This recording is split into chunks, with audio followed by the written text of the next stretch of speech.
السلام علیکم دوستو سن 1219 میں چنگیز خان کے قاصد کے قتل سے شروع ہونے والا تباہی کا سلسلہ ہلاکو خان کے ہاتھوں سن 1258 میں سقوط بغداد پر ختم ہوا۔ 4 دہائیوں پر مشتمل اس داستان میں کئی کردار ایسے ہیں جو اپنی انفرادیت کے باعث تاریخ کے صفحات پر انمٹ نقوش چھوڑ گئے۔ ان میں حاکم اترار جنرال خان جیسے امراء بھی شامل ہیں کہ جس نے اپنے اختیارات سے تجاوز کرتے ہوئے قراقرم سے آنے والے تجارتی قافلے کو لوٹ کر اور تاجروں کو قتل کر کے اس جھگڑے کی بنیاد ڈالی تھی، اور علاؤالدین خوارزم شاہ جیسے ناعقبت اندیش حکمران بھی ہیں کہ جس نے بین الاقوامی مسلمہ قوانین کی خلاف ورزی کرتے ہوئے چنگیز خان کے قاصد کو قتل کر دیا۔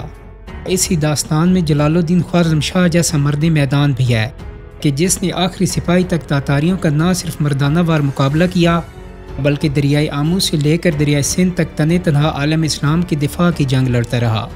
دوستو آج کی ویڈیو میں ہم آپ کو ایسے ہی 2 کرداروں کی کہانی سنانے جا رہے ہیں۔ تاتاریوں کو سلطنت خوارزم کے جن شہروں پر سخت مزاحمت کا سامنا کرنا پڑا ان میں کوکند کا شہر سر فہرست تھا۔ کوکند جسے کتابوں میں خنجند بھی لکھا گیا ہے سلطنت خوارزم کا مشرقی سرحدی شہر تھا۔ دریائے سیوں یا سیر دریا کے کنارے واقع یہ شہر خوارزم کا نمایاں ترین سرحدی شہر تھا۔ کوکند کا حاکم مشہور زمانہ تاجک سردار تیمور ملک تھا۔ تیمور ملک اپنی فطری بہادری، دلیری اور جنگی حکمت عملی کے باعث خوارزم شاہ کے قابل اعتماد امیروں میں شمار کیا جاتا تھا۔ روضۃ الصفا کے مصنف نے تیمور ملک کو دلیری میں مشہور ایرانی سردار رستم اور سوراب کی ہم پلہ شمار کیا ہے۔ دوستو جب علاؤالدین خوارزم شاہ تاتاری حملے سے پسپا ہو کر پامیر کے میدان سے واپس پلٹ گیا تو تیمور ملک کو اندازہ ہو گیا کہ اب سرحدی شہروں پر حملہ ہونے والا ہے، چنانچہ اس نے کوکند کی دفاعی تیاریاں شروع کر دیں۔ شہر کے دفاع کے لیے تیمور ملک کے پاس صرف 1000 سپاہی تھے، جبکہ تاتاریوں کی فوج کا ہراول دستہ ہی 5000 سپاہیوں پر مشتمل تھا۔ چنگیز خان نے جوجی خان کی قیادت میں 20,000 کا لشکر کوکند کے لیے روانہ کر دیا تھا۔ مختصر ترین فوج رکھتے ہوئے بھی تیمور ملک نے شہر کے دفاع کے لیے ہر ممکن کوشش کی۔ اس نے اپنا دفاعی مورچہ دریا میں واقع جزیرے پر موجود قلعے کو بنایا اور اپنی فوج کے ساتھ ضروری ساز و سامان لے کر جزیرے میں قلعہ بند ہو گیا۔ ادھر تاتاری افواج کوکند کے قریب ہی واقع بناکت کے شہر پر حملہ آور ہوئیں اور صرف 3 دن کی مزاحمت کے بعد بناکت فتح کر کے کوکند پہنچ گئی۔ کوکند پہنچ کر جوجی خان کو معلوم ہوا کہ تیمور ملک دریا میں ایک جزیرے پر قلعہ بند ہو گیا ہے اور یہ کہ اس نے ساحل پر موجود تمام کشتیاں بھی اپنے پاس جمع کر لی ہیں۔ اب جوجی سٹ پٹایا کہ کیا تدبیر اختیار کرے۔ اس نے اپنے تیر اندازوں اور منجنیکوں کا رخ جزیرے کی طرف کر کے حملہ کر دیا، مگر جزیرہ ان کی پہنچ سے دور تھا۔ منجنیکوں کے ذریعے پھینکے گئے بھاری پتھر پانی میں گرتے رہے اور تیمور ملک کا کچھ نہ بگاڑ سکے۔ دوستو بناکت کی فتح کے بعد جوجی خان سمجھ رہا تھا کہ تمام سرحدی شہر اسی طرح آسانی سے فتح ہو جائیں گے اور چند ہی ہفتوں میں ان سے نمٹ کر وہ خوارزم کے بڑے شہروں پر حملہ آور ہونے والی افواج سے مل جائے گا، مگر تیمور ملک کی اس تدبیر نے اسے کوکند ہی میں روک لیا تھا۔ اب جوجی خان نے اس سے نمٹنے کے لیے ایک انوکھی تدبیر اختیار کی۔ اس نے بناکت سے قیدی بنائے گئے مسلمانوں اور کوکند کے شہریوں کو ساحل اور اطراف کے علاقوں پر موجود بڑے بڑے پتھروں کو جمع کرنے پر مامور کر دیا۔ پھر ان پتھروں کو تاتاریوں نے دریا میں پھینکنا شروع کر دیا۔ اس طرح آہستہ آہستہ دریا کے بیچ میں سے ایک رستہ نمودار ہونا شروع ہو گیا۔ عقاب کی طرح چوکنا تیمور ملک سمجھ گیا کہ اب چند ہفتوں میں قلعہ تیر اندازوں کی پہنچ میں آ جائے گا۔ اس صورتحال سے نمٹنے کے لیے تیمور ملک نے اپنے بحری بیڑے میں موجود 12 مضبوط ترین کشتیاں منتخب کیں اور ان میں لکڑی کی مضبوط چوبی دیواریں بنوا کر نصب کروائیں۔ ان تختوں کے درمیان تیر اندازوں کے لیے سوراخ کروائے اور اپنے ماہر ترین تیر انداز ان کشتیوں میں سوار کروا کر دریا میں راستہ بناتے تاتاری سپاہیوں پر حملہ آور ہو گیا۔ اس طرح سنگی راستہ بناتے تاتاریوں کا کام رک گیا۔ تیمور ملک کا یہ حربہ بہت کامیاب رہا۔ اس کی بختر بند کشتیاں ساحل پر موجود تاتاریوں پر حملہ کرتی، جوابی تیر اندازی چوبی تختوں کی وجہ سے ان کا کچھ نہ بگاڑ سکتی اور وہ صحیح سلامت واپس آ جاتی۔ دوستو اب جوجی خان بڑا پریشان ہوا۔ خوارزم پر حملہ آور ہونے سے قبل چنگیز خان چین کی سلطنت کو فتح کر چکا تھا۔ اس فتح میں اس کے ہاتھ چینی افواج کی آتشی اور بارودی اسلحہ بنانے کے ماہر لگ گئے تھے۔ تاتاری ان ماہرین کو بھی اپنے ساتھ رکھتے تھے۔ جوجی خان نے اب تیمور ملک کی بختر بند کشتیوں کو تباہ کرنے کے لیے ان سے کام لینے کا فیصلہ کیا۔ چینی ماہرین نے ہانڈیوں میں بارود بھر کر منجنیکوں کے ذریعے تیمور ملک کی کشتیوں پر برسانا شروع کر دیا۔ اس طرح تیمور ملک کا حملہ رک گیا۔ اس صورتحال پر تیمور ملک نے اپنی بختر بند کشتیوں کی ساکھ میں تبدیلی کی اس نے مٹی اور گارے کا لیپ بنوا کر چوبی دیواروں پر ملوا دیا، اور مزید یہ کہ لکڑی کے تختوں کی چھت بھی بنوا لی، اور ان چھتوں پر بھی مٹی کا پلستر کروا کر انہیں آگ سے محفوظ کر لیا۔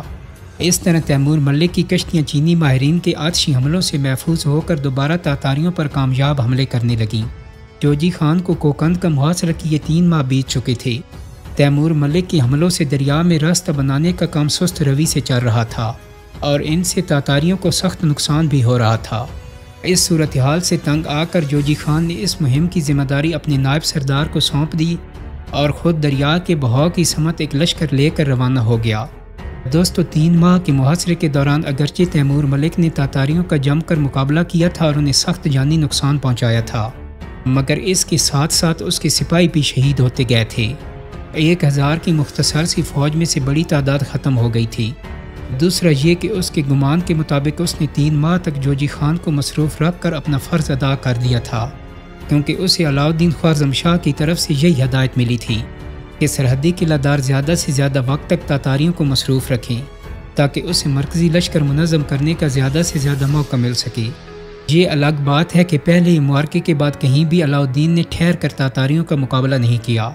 بہرحال تیمور ملک نے جب یہ دیکھا کہ ہر ممکن کوشش کے باوجود دریا میں بنتا راستہ جزیرے کے قریب آتا جا رہا ہے، قلعہ کا سامان خرد و نوش بھی کم ہوتا جا رہا ہے، اور قلیل سپاہ کے ساتھ مزید مقابلہ کرنا خودکشی کے سوا کچھ نہیں، چنانچہ کسی بھی قسم کی کمک سے مایوس ہو کر اس نے جزیرے سے انخلاء کا فیصلہ کر لیا۔ رات کی تاریکی میں تیمور ملک نے اپنی مٹھی بھر سپاہ کے ساتھ 70 کے قریب کشتیوں میں سوار ہو کر قلعے سے کوچ کرتے ہوئے دریا کے بہاؤ کی سمت سفر شروع کر دیا۔ جلد ہی تیمور ملک کے بحری بیڑے منگولوں تک پہنچ گئے اور ساحل سے ان پر تیر اندازی شروع ہو گئی۔ دوستو تیمور ملک تیار تھا، اس نے لکڑی کے تختے نصب ہوئی کشتیاں ساحل کی طرف کر دیں اور منگولوں پر جوابی تیر اندازی شروع کر دی۔ ادھر آگے بناکت کا ساحل قریب تھا اور وہاں پہلے ہی منگولوں کا قبضہ تھا۔ بناکت کے مقام پر منگولوں کو تیمور ملک کے بحری بیڑے کی اطلاع مل چکی تھی، اور اسے روکنے کے لیے انہوں نے دریا کے بیچ آہنی زنجیر نصب کی ہوئی تھی۔ اس مقام پر پہنچ کر تیمور ملک نے اس زنجیر کو توڑ دیا اور آگے بڑھ گیا۔ آگے جند کا سیلی شہر تھا اور یہاں جوجی خان کا لشکر مقیم تھا۔ جند کے مقام پر جوجی خان نے تیمور ملک کو روکنے کے لیے دریا میں کشتیوں کا پل بنا کر ماہر تیر انداز بٹھا دیے اور ساحل پر منجنیقے نصب کروا کر اس مرد میدان کا انتظار کرنے لگا۔ دوستو جوجی خان کو کوکند میں تیمور ملک کے ہاتھوں سخت ہزیمت کا سامنا کرنا پڑا تھا، اور اب وہ حساب چکتا کرنا چاہتا تھا، مگر تیمور ملک کو اللہ نے کمال ذکاوت بخشی تھی۔ اسے اندازہ تھا کہ جوجی خان یقیناً راستے میں جال بچھائے بیٹھا ہوگا، چنانچہ دریا میں مناسب ساحل دیکھ کر رات کی تاریکی میں وہ اپنے ساتھیوں سمیت ساحل پر اتر گیا، اور جب تک منگولوں کو اس کا علم ہوتا وہ ان کی پہنچ سے بہت دور نکل چکا تھا۔ اب صورتحال یوں تھی کہ تیمور ملک اپنے مٹھی بھر سپاہیوں کے ساتھ آگے تھا، اور منگول گھوڑ سوار دستہ ان کے تعاقب میں سر پر دوڑا چلا آ رہا تھا۔ جوجی خان کی ہدایت تھی کہ تیمور ملک کو ہر صورت زندہ یا مردہ پکڑ کر لایا جائے۔ دوستو ایسے موقعوں پر عموماً سالار اپنی جان بچا کر راہ فرار اختیار کرتا ہے اور سپاہیوں کو دشمن کے رحم و کرم پر چھوڑ دیا کرتا ہے، مگر تیمور ملک نے اپنے ساتھیوں کی بقا کے لیے قربانی دینے کا فیصلہ کیا اور راستے میں روک کر منگولوں کا مقابلہ کرتا رہا تاکہ اس کے ساتھیوں کو نکلنے کا موقع مل سکے۔ ایسی مثال ہمیں تاریخ میں بہت کم ملتی ہے۔ تیمور ملک اپنے چند جانثاروں کے ساتھ راستے میں روک کر تاتاریوں کا مقابلہ کرتا اور انہیں مصروف رکھتا کہ اس دوران اس کے سپاہی دور نکل جائیں۔ یہ سلسلہ کئی دن تک چلتا رہا، یہاں تک کہ اس کے تمام سپاہی فرار ہو گئے، اور جو چند ساتھی تیمور ملک کے ساتھ تھے وہ منگولوں کے ہاتھوں شہید ہو گئے۔ تیمور ملک اب تنہا رہ گیا تھا۔ اس کے تعاقب میں 3 منگول سپاہی تھے اور اس کے ترکش میں بھی 3 تیر ہی باقی بچے تھے۔ تیمور ملک نے ایسا طاق کر نشانہ لگایا کہ ایک تیر حملہ آور منگول کی آنکھ میں پیوست ہو گیا۔ اب تیمور ملک نے چلا کر کہا، تمہاری تعداد کے مطابق 2 تیر میرے ترکش میں موجود ہیں اور انہیں ضائع کرتے ہوئے مجھے افسوس ہوگا، لہذا بہتر یہی ہے کہ تم دونوں لوٹ جاؤ۔ دونوں منگول سپاہی تیمور ملک کی ہیبت سے پہلے ہی خوف زدہ تھے۔ یہ سن کر وہ اور ڈر گئے اور خاموشی سے پلٹ گئے۔ تیمور ملک کی بہادری کا یہ واقعہ روزۃ الصفار اور الجمینی کی جہاں گشائی دونوں میں تفصیلاً منقول ہے۔ دوستو کوکند کے اس معرکے میں تیمور ملک نے جس دلیری سے منگولوں کا مقابلہ کیا تھا اس کا شعلہ پورے خوارزم میں پھیل گیا۔ منگولوں کے ناقابل تسخیر رہنے کا تصور تیمور ملک کی بہادری سے متاثر ہو گیا۔ اگرچہ وہ شہر کا دفاع نہ کر سکا تھا، مگر صرف 1000 کی سپاہ کے ساتھ منگولوں کا 3 ماہ تک مقابلہ کیا تھا اور زندہ سلامت بچ بھی نکل آیا تھا۔ آخر کار یہ مرد جری اپنے بادشاہ علاؤالدین خوارزم شاہ کے پاس پہنچ گیا، مگر جلدی اسے اندازہ ہو گیا کہ علاؤالدین ذہنی طور پر شکست کھا چکا ہے اور وہ کہیں بھی رک کر چنگیز خان کا مقابلہ کرنے کی ہمت نہیں رکھتا۔ اس کے برعکس شہزادہ جلال الدین منگولوں کا مقابلہ کرنے کے لیے لشکر منظم کر رہا ہے اور خوارزم میں صرف وہی اس کام کا اہل ہے۔ چنانچہ تیمور ملک جلال الدین کی خدمت میں حاضر ہو گیا اور جلال الدین نے اس کی بڑی آؤ بھگت کی۔ جلال الدین بہادروں کا قدردان تھا اور جلد ہی تیمور ملک جلال الدین کے قریبی امراء میں شامل ہو گیا۔ دوستو، تیمور ملک اور جلال الدین کا ساتھ آخر تک برقرار رہا اور منگولوں کے خلاف جلال الدین کی مزاحمت میں تیمور ملک اس کے ساتھ شریک رہا۔ آج بھی تاجک قوم کے لوگ تیمور ملک کی دلیری پر فخر کرتے ہیں۔ یہ بھی کہا جاتا ہے کہ نامور فاتح امیر تیمور جو منگول قبائل سے تعلق رکھتا تھا، اس کا نام بھی تیمور ملک کے نام پر رکھا گیا تھا۔ دوستو، امید کرتا ہوں کہ میری آج کی ویڈیو آپ کو پسند آئی ہوگی۔ اگر ویڈیو اچھی لگی ہے تو اس کو لائک اور شیئر کر دیں۔ میرے چینل کو سبسکرائب کرنے کے ساتھ ساتھ بیل آئیکن کو بھی کلک کر دیں تاکہ آپ کو میری آنے والی مزید ویڈیوز کے نوٹیفیکیشن ملتے رہیں۔ بہت جلدی ایک نئی ویڈیو کے ساتھ ملاقات ہوگی۔ اپنا بہت سارا خیال رکھیے گا۔ اللہ حافظ۔